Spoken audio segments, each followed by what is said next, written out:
नमस्कार दोस्तों, कार्तिक माह महात्म कथा चौथा अध्याय।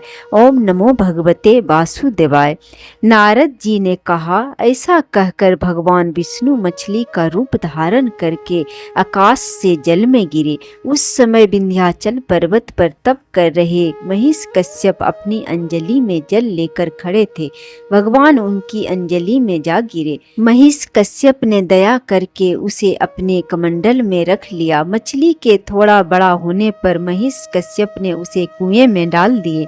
जब वह मछली कुएं में भी न समा सकी तो उन्होंने उसे तालाब में डाल दिए। जब वह तालाब में भी न समा सकी तो उन्होंने उसे समुद्र में डाल दिए।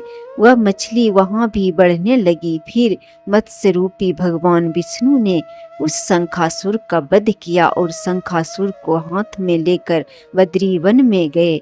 वहां उन्होंने संपूर्ण ऋषियों को बुलाकर इस प्रकार आदेश दिए, मुनीश्वरों, तुम जल के भीतर बिखरे हुए वेद मंत्रों की खोज करो और जितनी जल्दी हो सके उन्हें सागर के जल से बाहर निकाल आओ।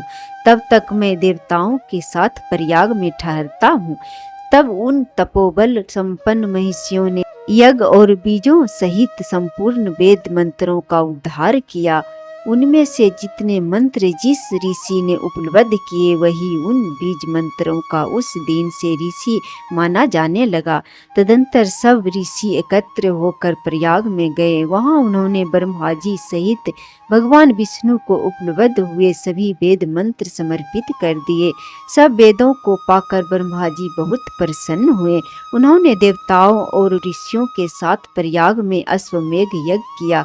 यज्ञ समाप्त होने पर सब देवताओं ने भगवान से निवेदन किया, देवाधिदेव जगन्नाथ, इस स्थान पर ब्रह्मा जी ने खोए हुए वेदों को पुनः प्राप्त किया है और हमने भी यहाँ आपके प्रसाद से यज्ञ भाग पाए हैं। अतः यह स्थान पृथ्वी पर सबसे श्रेष्ठ पुण्य की वृद्धि करने वाला एवं भोग तथा मोक्ष प्रदान करने वाला हो। साथ ही यह समय भी महापुण्यमय और ब्रह्मघाती आदि महापापियों की भी शुद्धि करने वाला हो तथा हर तरह से पुण्यदायी हो। यहाँ दिए हुए दान को अक्षय बना देने वाला भी हो, यह वर दीजिए।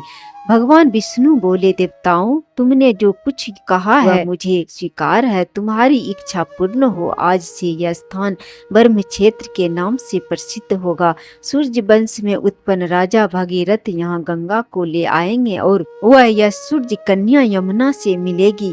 ब्रह्मा जी और तुम सब देवता मेरे साथ यहाँ निवास करो। आज से यह तीर्थराज के नाम से विख्यात होगा।